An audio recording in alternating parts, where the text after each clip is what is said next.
Set up AT&T Internet Air. In today's video, you are going to learn how to set up AT&T Internet Air. So let's get started. First, download the Smart Home Manager application. Here, scan the QR code on the box using your phone or visit the link shown to install the application. After installing, open your application. If you already have an account, tap Sign In.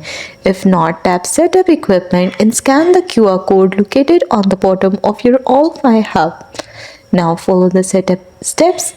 Tap Get Started and let the app guide you through activation. Place your All-Fi hub plug-in it near a window or an open area for better signal. Use the application to test signal strength and adjust the hub's position if needed.